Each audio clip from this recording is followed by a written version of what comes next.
A guy on Twitter, if you can go to Twitter, one of my top tweets, this guy who's an entrepreneur founder eventually gets so sick of this one employee that he hired that he posts this story. And we have to talk about this guy. Watch this, Tom.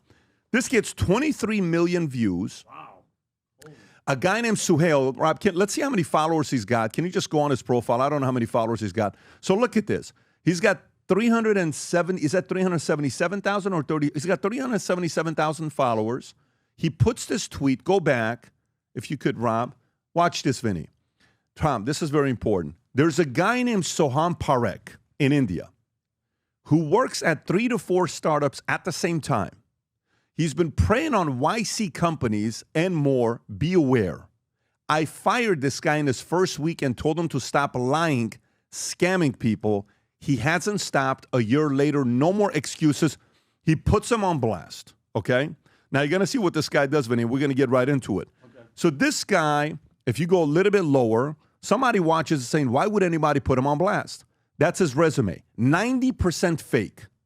And he changes his resume regularly. Rob, if you can click on a resume, this is becoming something called overemployment. Overemployment. Okay? 90% of the stuff on his resume is BS. Go back to the Twitter exchange because I want to go a little bit lower on right there. Yeah, keep going on the bottom. I want to see what people are saying and watch his exchange. I want to say also that I try to talk sense into this guy, explaining the impact and give him a chance to turn a new leaf because sometimes that's what a person needs, but it clearly didn't work. He continues. Another guy comments saying, why would you put him on blast? Keep going a little bit lower, Rob, on the things that he responded to. There's a bunch of them that he responds to. That's the guy's face. Zoom out a little bit, Rob, so we can see the guy's face. That's the guy's face who did this, okay? He's now from then done multiple interviews with others. They've asked him. He's been on podcasts. He's come back trying to apologize. What feedback can he give me? How can I change? Other business owners responded in this tweet with him, saying, well, why did you do this? He says, well, one time we even sent him a laptop because he said he claimed that he lived in the U.S. So we sent him a laptop in the U.S., but it went to his sister's house. We got the laptop back. He's lied to so many other people that people eventually started responding. Now he's trying to change. So then one company offers this guy, Tom, a $250,000 a year job to work out of San Francisco. Guess what he said? No. You know why? Because it's working from the office. Says, no, I can't do that because he can't bullshit everybody, okay? So as the story continues, and I'm looking at this, this is what I tweeted at the top, Rob, if you can zoom in a little bit. Working from home mainly favors the one working from home. If you're that good at working from home, start your own business. You claim you're that disciplined, start your own business. This happened to us multiple times since the pandemic, and they don't even care. They don't care when you fire them because it's not hard to find the next victim.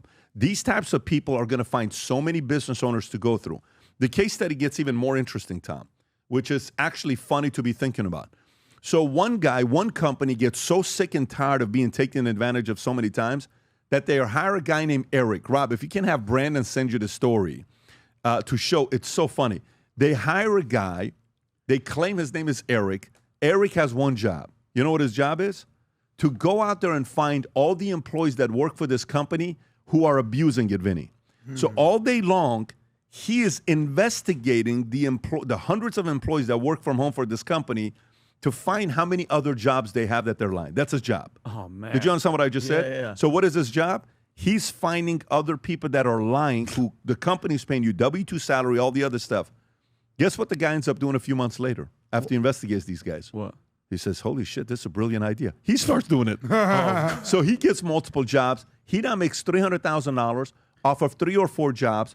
And you know how he does when the company's holding Zooms? He has 2 different Zooms on his screen that he's logged into, 2 headsets.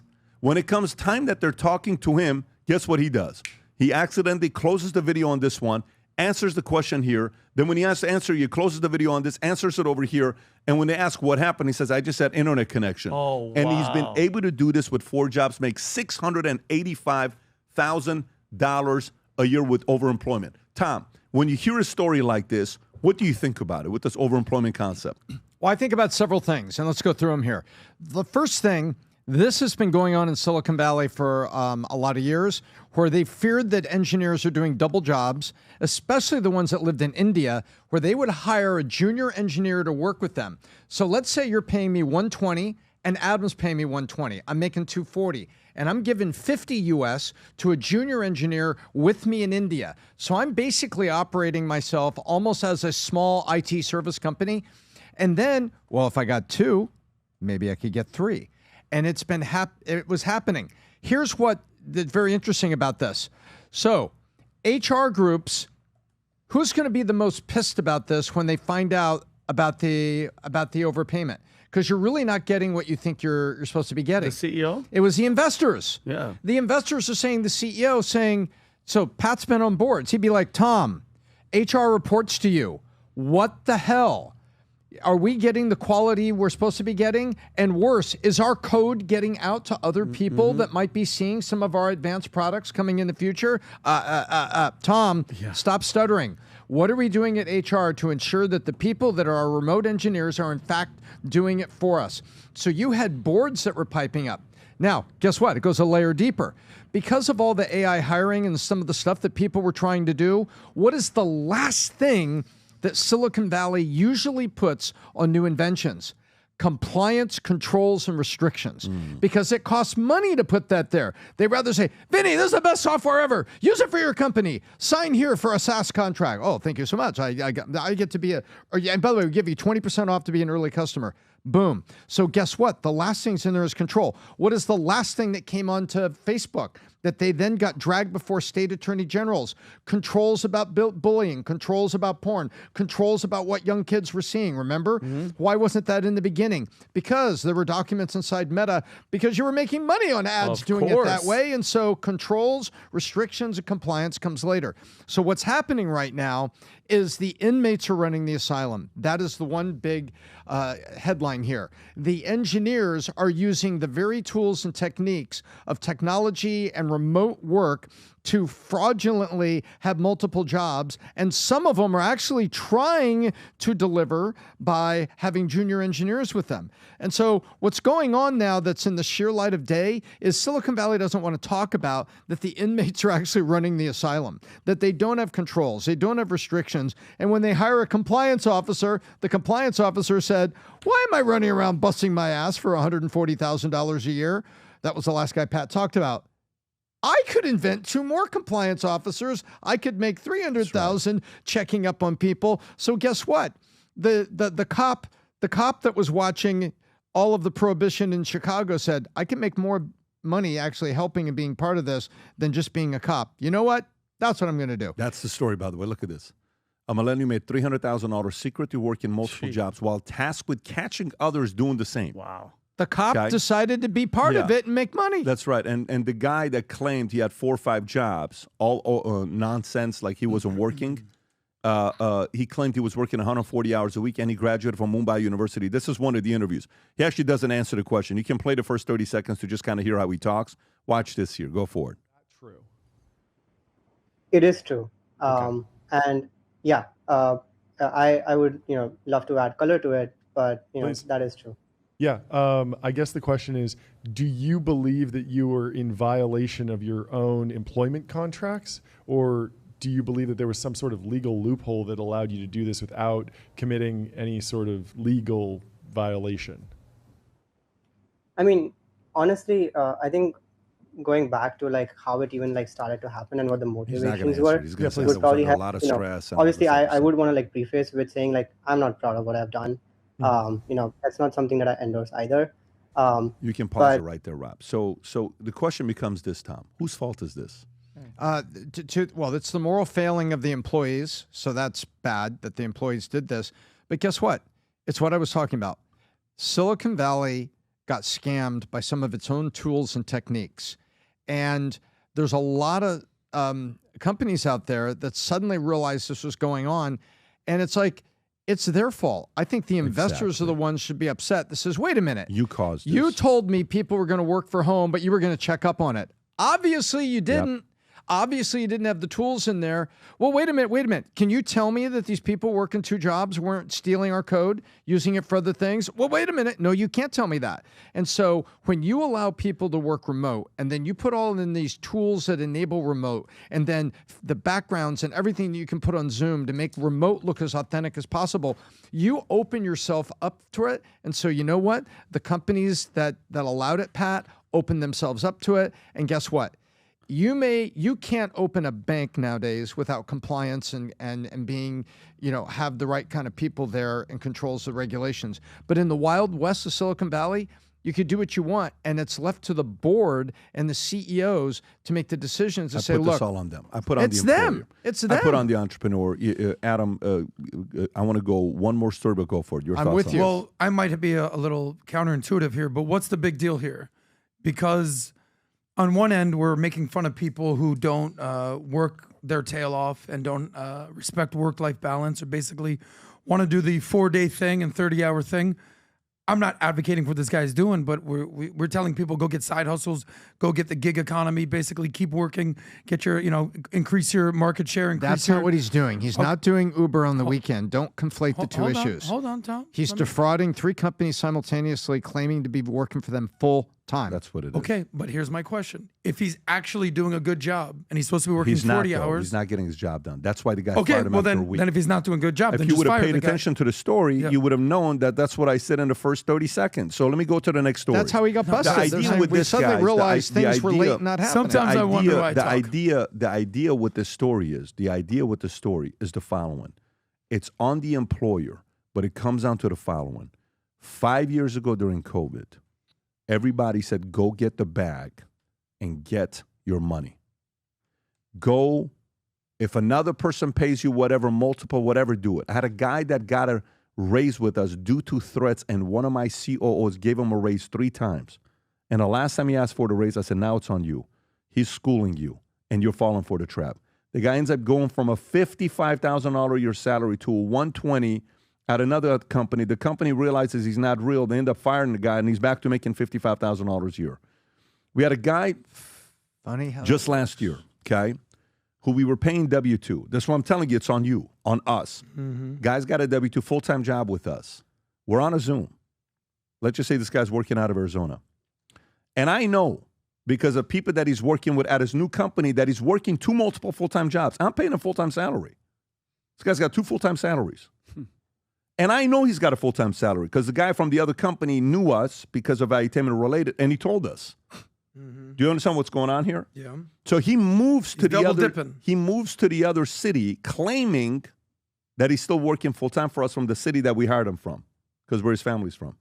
We're on a Zoom. And I said, so how's everything in Phoenix, Arizona? I know he's not in Phoenix. I know he's not been in Phoenix for 2 months. And he says, oh, things are very good here. And very hot, very dry. He's not in Phoenix, Arizona. He's in a different place. You know what happened to him? Boom, we're moving on. Next person. Because you know what it really comes down to is you're building your reputation and you're building your character and your career. That's going to catch up to you long term, and you have to be very careful with this. So whether you're somebody that's watching this and saying, "I don't even know why they're talking about this," many employers are being affected by this, and many younger people in their career think this is cool to do. Long term, people won't hire you if they find that this is what you're doing. But if you're so great at working from home, go start a business. If you're so good that you can work 140 hours a week, one of the main reasons why people don't start a business is they're not willing to work 140 hours a week. They're not willing to work 120 hours a week. But go do your thing. By the way, another thing that we talk about at the Vault Conference, if you haven't yet registered, get your tickets, bring your team with you. These are the types of things we process with everybody that's in the room. The Vault Conference, September 8th through the 11th. Nearly 12,000 people will be coming this year, but we have 3 guest speakers that I'll be announcing here to you, and it's going to be massive. And they're all intentionally invited for different reasons. This was all intentional, and there's going to be a handful of massive announcements being made at the Vault Conference. If you're somebody that's running a business owner, the great thing about the Vault is you'll be having a conversation with somebody at the event, and you just run into them at the store, and they're an aspiring entrepreneur. Then you go to talk to somebody else that they're an executive of a Fortune 500 company. Then you go talk to somebody else who just exited their company and sold it for $700 million. Then you go talk to somebody else that's still with a big private equity company that's trying to deploy hundreds of millions of dollars. Then you go talk to somebody else from Goldman Sachs that's a money manager. The types of people, then you go talk to somebody else that's a podcaster, YouTuber, that you recognize their faces. The types of people that show up to the vault makes it a reason why this is becoming a number one business conference in America, that you go to actually get strategies that you leave, you implement, you can win in life, business, all of it combined together. So the three speakers that we have are the following. Number one speaker. For me, you guys know I'm a big fan of the movie Air, and you guys know I'm a big fan of anybody that's a strong negotiator that's done some of the biggest deals ever. We were able to get David Falk, Michael Jordan's agent, manager, who signed the Nike deal, who, by the way, in 1982, he was the first person to sign a multi-million-dollar deal for James Worthy. He was the first agent to sign a $100 million deal with Alonzo Mourning. Michael Jordan gives him so much credit. I can't wait to sit down and talk to him. He was one of the most entertaining characters in the movie Air, story of Michael Jordan. Number two speaker that we'll have at the Vault Conference is the OG content creator, brand person, influencer, who became a billionaire in 1999, who understood what it looked like to be in front of a camera. Martha Stewart will be at the Vault Conference. Yes. So Martha Stewart will be at the Vault Conference. We're excited about that. She had one of the best documentaries that everybody talks about, and I'll be sitting down with her, interviewing her at the Vault Conference. A lot of you fellas that want to bring your wives down, just let them know Martha Stewart's going to be there. They're going to want to come and hear and see what she has to say. And then last but not least, the keynote speaker at the Vault Conference that won't be speaking for 30 minutes, not 45 minutes, not an hour, not an hour and 50 minutes. For 2 hours, the one and only Tony Robbins will be at the Vault Conference. Tony Robbins will be at the Vault Conference. Tony. So we're excited about that. This is a very, very big deal because there will be multiple big announcements being made there. Some of you guys are going to get a chance to meet the guests that are going to be there. Having said that, Rob, you can play the clip here right now. If you haven't been to the conference, if you haven't yet registered, go to the Vault Conference, get registered, get your ticket, bring your spouse, bring your partner, bring your other employees and executives with you. Come spend 3.5 days with us at the Gaylord Orlando. And at the end of the event, the people that get CEO tickets, we're shutting down Universal Studios. You can go on Velocicoaster as many times as you want to. You can go on the rides. We'll be hanging out. Literally, we're shutting down the entire Universal Studios at the end for all the CEOs to have some fun. You're going to see 58-year-olds act like they're 16 years old, and we're doing business at the same time, which makes it kind of exciting. Again, go to thevaultconference.com website, thevaultconference.com. Get your ticket. This is by far the most important time for you to not go through this process by yourself. Come network with nearly 12,000 people in one room and take your business and your life to the next level. Cannot wait to see you there. If you enjoyed this video, you want to watch more videos like this, click here. And if you want to watch the entire podcast, click here.